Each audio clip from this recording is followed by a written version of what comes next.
છે મારા ગલે જાવ ખેતરમાં છાડીઓ વાધી છે અમારે જવું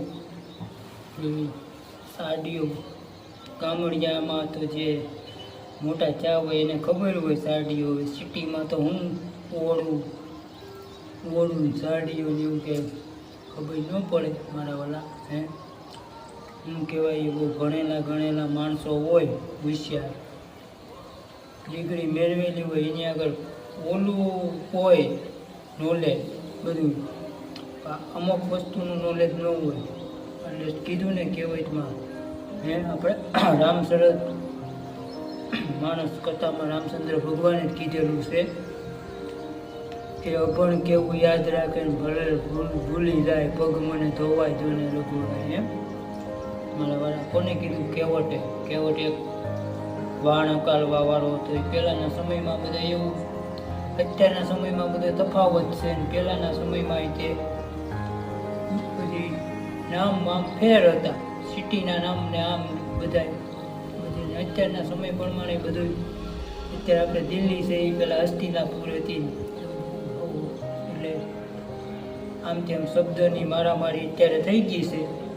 મારા વાલા આનંદમાં રહેવાનું, મોજમાં રહેવાનું અને આપણે તો બધા જનરલ નોલેજ વિશેના વિડીયા જ બનાવીએ છીએ બધું આમ પબ્લિકને ઉપયોગ આવે જીવનમાં એવા જ તે બધી પ્રેરણાદાયક વિડીયા બનાવી છે કે આમ કરો આમ ન કરો.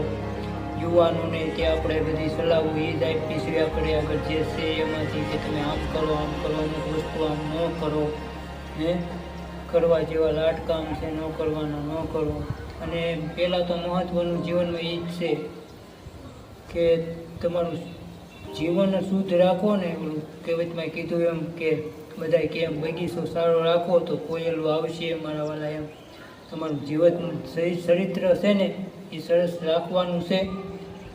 મહત્ત્વ એ છે તમે કેવા સવો ને એ મહત્ત્વનું છે. કેવા દેખાવશે એવું નહીં ને અત્યારના માણસો બધું એવું છે અંદર એ ક્યાંય હોય ઉપરના ઉધરાને મનડાના મેલા ભીતરમાં ભૂંડી ભાચ્યું હે એવું અમારા મહાપુરુષે ગજનની વાણીમાં કીધું છે કે ઉપરના ઉધરા ને મનડાના મેલા ભીતરમાં ભૂંડી ભાચ્યું એવા નુગરાને અમે રાખીએ શેટા હે એવું અમારે મહાપુરુષોએ ભજનમાં કીધેલું જ છે બધે.